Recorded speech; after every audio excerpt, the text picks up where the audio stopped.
Charles, a curious black cat, watched from the window. His expressive yellow eyes followed children on bikes, ears perked at every distant bell sound. He dreamed of feeling the wind in his fur. One morning, he tried to ride a broom. He wobbled precariously on the bristles. The broomstick slipped from his paws. He tumbled, a furry black blur, landing with a soft thud in a laundry basket. A pile of clean towels cushioned his fall. He shook his head, slightly dizzy. His dream of biking seemed far away. Later that sunny afternoon, a familiar voice called. Mina, his human friend, approached the house. She carried a large, mysterious cardboard box. Charles tilted his head, intrigued by the package. Mina smiled, her eyes sparkling with excitement. She placed the heavy box gently on the floor. "Close your eyes, Charles," she instructed softly. Charles, confused but obedient, squeezed his eyes shut. His whiskers twitched with anticipation. A tiny sparrow, Pip, landed on the box. Pip, a comedic helper, chirped excitedly. He peered into a small, torn hole in the cardboard. "Chirp! Mystery! Chirp!" Pip sang out. Charles's tail swished impatiently. Mina carefully opened the box flaps. She pulled out the contents with a flourish. "Okay, you can look now," she announced. Charles slowly opened his yellow eyes.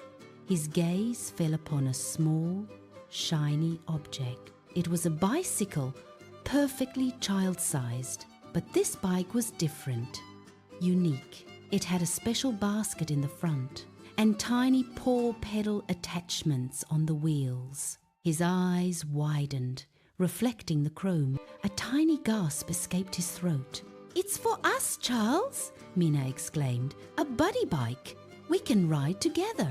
Charles cautiously approached the gleaming machine. He sniffed the rubber tires, then the metal frame. Mina gently pushed the bike forward a little. A loud, piercing squeak echoed through the room.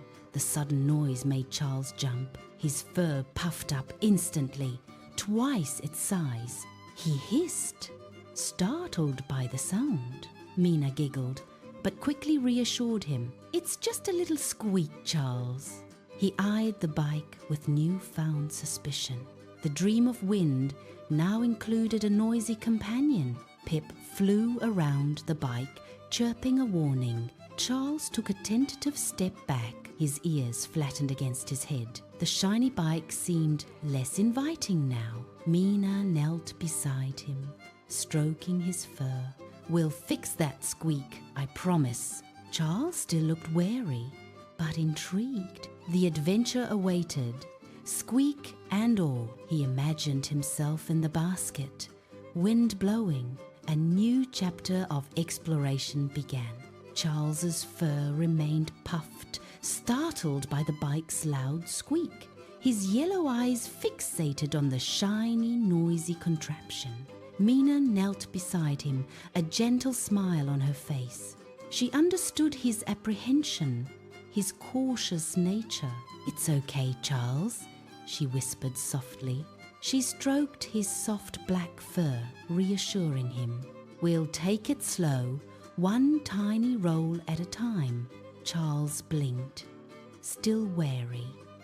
But listening to her voice, Mina carefully pushed the bike forward, just an inch. Charles extended a paw, sniff-checking the front wheel. His whiskers twitched, analyzing the new scent. Mina praised his small act of bravery. A quiet, "Good boy." She rolled the bike a little further, 2 inches this time. Charles tentatively tapped the bike's basket with his paw. The basket wobbled slightly, making a soft clinking sound. He eyed the paw pedal attachments with suspicion. Mina encouraged him, offering a treat from her pocket. Charles ignored the treat, focused on the bike. She rolled it 3 inches, a bit more confidently. Charles, with a sudden burst of courage, hopped into the basket. his small body nestled inside, yellow eyes wide. He looked up at Mina, a hint of pride in his gaze. Then, just as quickly, he popped out, landing gracefully. Mina clapped softly. "You did it, Charles. You sat in it." Pip the sparrow chirped excitedly from a nearby branch. The bike let out another faint, protesting squeak. Charles flinched, his ears flattening slightly. The persistent squeak was becoming a problem. Mina sighed, realizing they needed help. She looked towards their neighbor's house, a colorful cottage. Mr. Whiskerwood, a Wiseau dog, lived there. He was known for his tinkering and helpful nature. Mina carefully pushed the squeaky bike towards his workshop. Charles followed cautiously, keeping a safe distance. The workshop door was ajar, revealing a warm glow.